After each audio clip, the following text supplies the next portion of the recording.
Assalamualaikum warahmatullahi wabarakatuh. Perkenalkan saya Dr. Gunawan Setiadi. Oke, kita langsung saja ke langkah pertama, yaitu kenali stroke. Saya agak prihatin karena banyak teman-teman itu terkena suatu penyakit tapi tidak mau memahami atau tidak paham tentang seluk-beluk penyakitnya. Karena itu langkah pertama yang sangat penting menurut saya adalah kita perlu mengenali stroke agar kita bisa terhindar dari stroke. Ya, kita mulai dengan pengertian. Di sini bukan definisi tapi pengertian pokok dari suatu stroke. Stroke terjadi ketika suplai darah ke bagian otak Anda terganggu atau berkurang secara mendadak. Akibatnya jaringan otak tidak mendapatkan oksigen dan nutrisi. Sel-sel otak akan mulai mati dalam hitungan menit ya. Karena itu dalam masalah stroke ini waktu jadi sangat penting. Jadi begitu ada tanda awal serangan stroke, segera bawa penderita ke rumah sakit. Ya, tidak cukup ke ke dokter praktek swasta atau apa, tapi perlu ke rumah sakit karena penanganan awal dari stroke itu sangat penting dan sangat menentukan.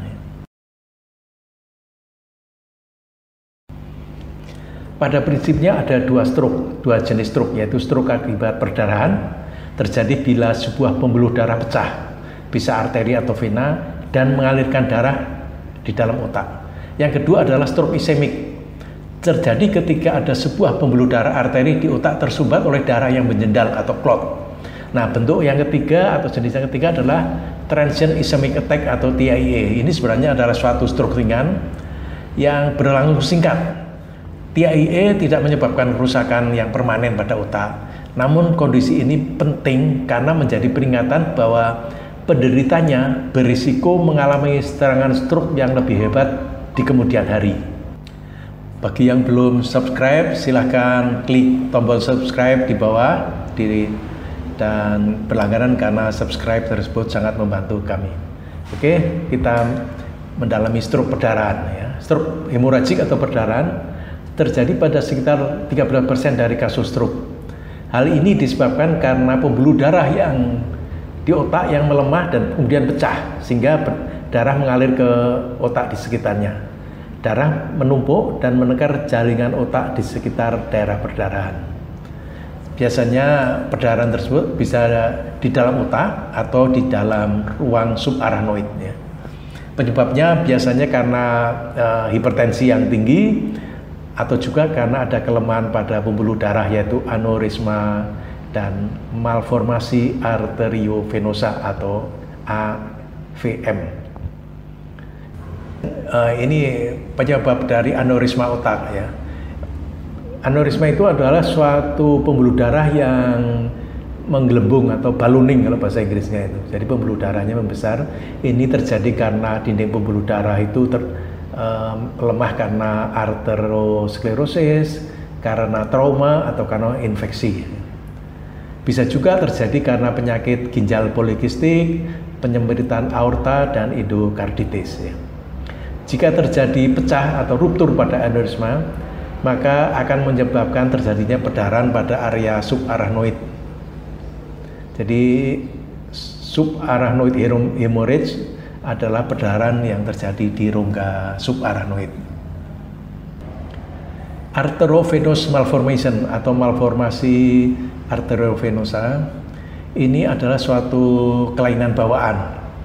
Biasanya pembuluh darah arteri itu langsung ke jaringan, kemudian darah yang dari jaringan akan kembali ke jantung melalui pembuluh darah balik ya. Di sini terjadi kelainan karena apa? Karena arteri mempunyai hubungan langsung atau saluran langsung dengan pembuluh darah balik ya. Sehingga terjadi namanya malformasi arteriovenosa. Ini contohnya kalau terjadi di otak dan ini yang supaya lebih jelas AVM yang terjadi pada wajah seorang gadis ya.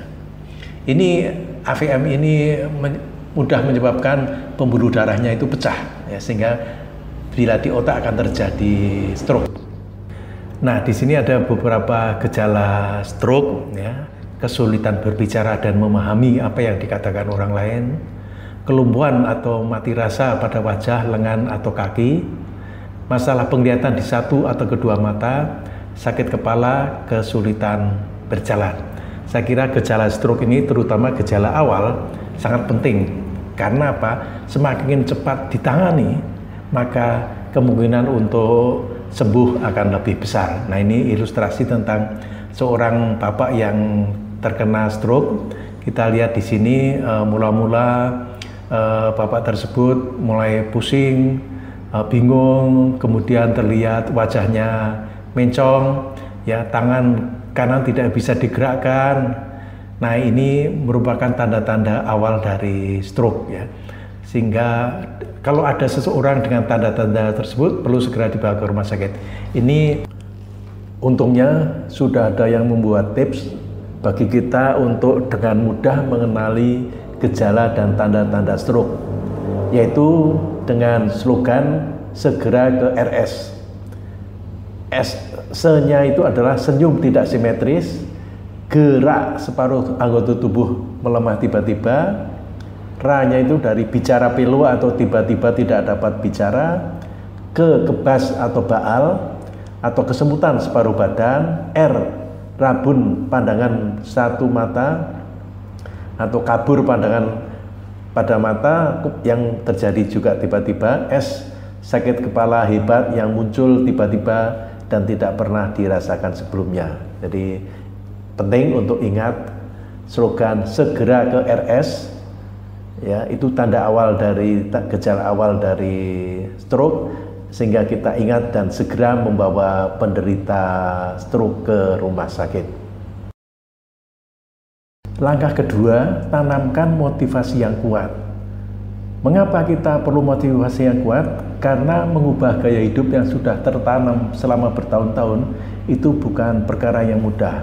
Nah, cara kita menanamkan motivasi yang kuat yaitu dengan mengidentifikasi hal-hal positif dan negatif dari langkah-langkah kita untuk mencegah stroke, kemudian juga identifikasi hal-hal positif dan negatif dari kalau kita itu terkena stroke. Nah, dengan melihat kerugian dan manfaat akibat terhindar dari stroke, kemudian juga hal-hal positif dan negatif kalau kita terkena stroke, kita bisa membuat suatu ringkasan atau alasan yang kuat mengapa kita perlu mencegah terkena stroke, mencegah dari serangan stroke itu.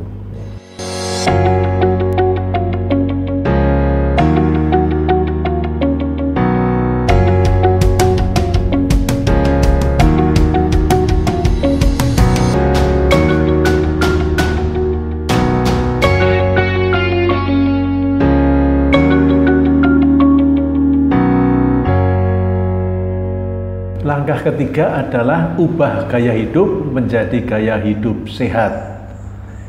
Kita bisa mengikuti slogan dari Kementerian Kesehatan, yaitu cerdik. C adalah singkatan dari cek kesehatan secara rutin, E enyahkan isap rokok atau berhenti merokok, R rajin aktivitas fisik, D diet seimbang, I istirahat cukup, dan K kelola stres. Saya kira kalau kita mengikuti slogan ini, pola hidup kita akan berubah, tapi tentunya kita perlu mendalami masing-masing dari slogan ini. Seperti misalnya diet seimbang, ya, kita perlu dalami lah.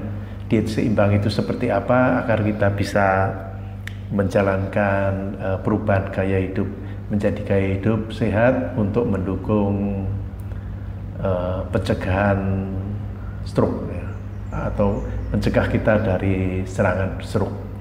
Nah, ini secara khusus beberapa perubahan perilaku atau gaya hidup yang perlu dilakukan untuk mendukung upaya pencegahan stroke. Tentunya ini bagi yang misalnya berhenti menggunakan rokok, yaitu untuk untuk para penderita atau pasien yang sekarang saat ini masih merokok mengelola diabetes. Kalau tidak terkena diabetes berarti ya tidak perlu melakukan hal itu. Jadi ada beberapa seperti mengontrol tekanan darah tinggi, menurunkan jumlah kolesterol, berhenti merokok, mengelola diabetes dan lain-lain ya. Saya kira ini perlu dilakukan ya agar pola hidup kita hidup yang sehat sehingga kita bisa terhindar dari stroke ya. Nah, langkah keempat adalah manfaatkan teknologi kedokteran. Ini langkah yang sangat penting. Karena apa? Karena biasanya perubahan gaya hidup itu tidak bisa 100% mencegah serangan stroke.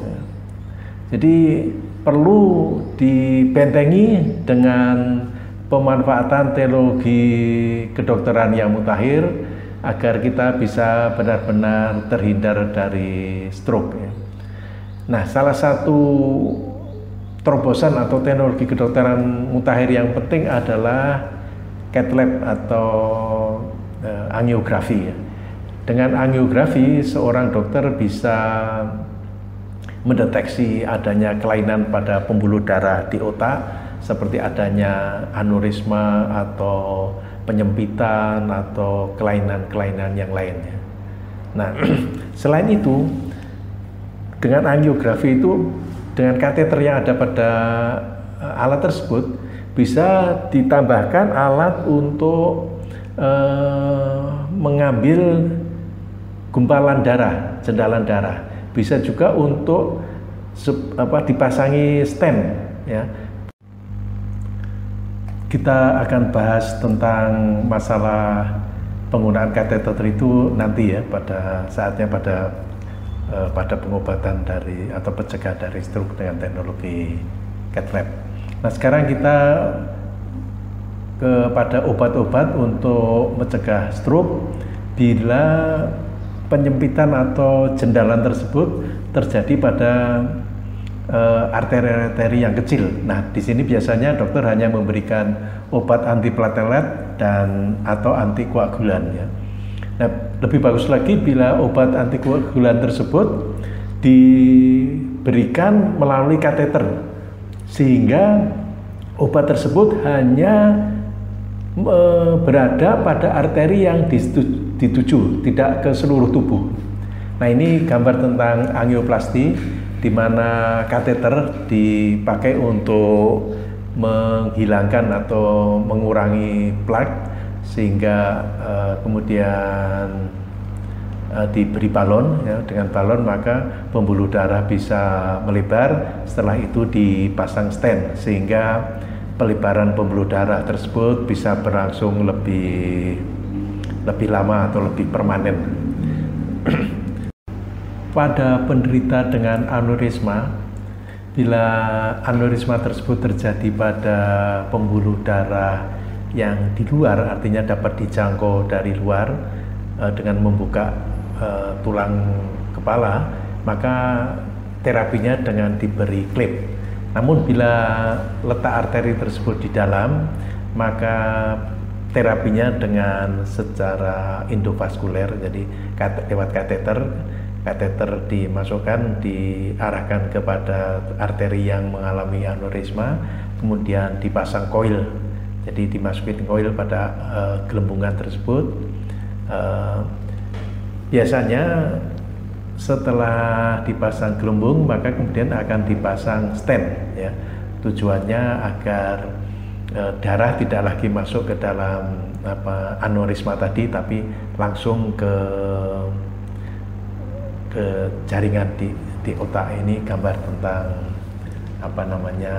koil dan pada kasus AVM maka terapinya dengan menerapkan atau memakai pisau gamma. Jadi sinar gamma diarahkan kepada pembuluh darah yang mengalami kelainan tersebut AVM sehingga AVM bisa dipotong atau dihilangkan ya, tanpa merusak atau menimbulkan kelainan pada bagian otak yang lain, karena otak yang lain itu hanya terkena radiasi sedikit, yang radiasi yang paling banyak ya pada titik AVM tersebut, karena memang diarahkan pada satu titik sinarnya ya.